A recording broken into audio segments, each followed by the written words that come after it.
Avant de pouvoir apporter des modifications à votre texte, vous devez sélectionner la partie de texte à modifier.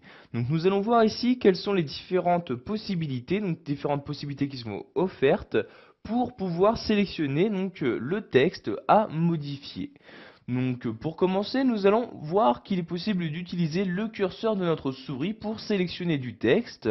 Donc par exemple, si je souhaite ici sélectionner le mot Gustave, je clique à gauche de celui-ci et tout en maintenant le clic de ma souris, je la déplace sur la droite pour sélectionner le mot souhaité.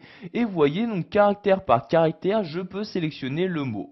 Je peux également sélectionner son nom de famille, donc Flaubert. Donc vous voyez ici, je me déplace petit à petit et je sélectionne donc de cette manière le groupe de mots que je souhaite. Donc vous voyez ici, je lâche le clic de ma souris et maintenant la partie qui apparaît ici en surligné bleu est la partie qui est actuellement sélectionnée. C'est-à-dire que si je souhaite apporter une modification, donc par exemple changer la couleur, ces modifications seront apportées juste sur la sélection.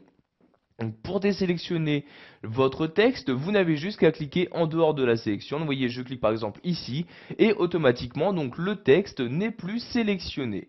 Il est également possible de sélectionner des caractères en utilisant votre clavier. Donc par exemple ici, je place mon curseur à cet endroit-là, donc devant le P de pendant comme ceci. Et si je souhaite sélectionner des caractères, je vais maintenir la touche majuscule de mon clavier et utiliser les flèches directionnelles. Donc vous voyez ici la flèche droite, tout en maintenant la touche majuscule. Et comme vous pouvez le voir de cette manière, je sélectionne caractère par caractère, les différents mots de ma phrase. Donc vous voyez ici en appuyant autant de fois que je le souhaite ici sur la flèche de droite. Si j'appuie maintenant sur la flèche de gauche, je reviens en arrière. Donc cette fois-ci, je désélectionne caractère par caractère mon texte. Donc vous voyez ici, nous sélectionnons caractère par caractère pour sélectionner mot à mot les différents mots de ma phrase. Je vais maintenir la touche majuscule ainsi que la touche contrôle de mon clavier et toujours en utilisant les flèches directionnelles. Donc ici la flèche de droite et ici vous voyez je sélectionne mot par mot les différents éléments de ma phrase. Donc vous voyez par exemple ici de cette manière je sélectionne ma phrase dans son intégralité comme ceci. Je relâche toutes les touches de mon clavier et vous voyez j'ai pu sélectionner très simplement tous les mots de ma phrase.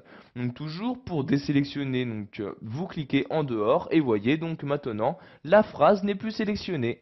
Voilà, vous connaissez maintenant toutes les différentes méthodes qui vous sont proposées pour sélectionner manuellement du texte sous Word 2010.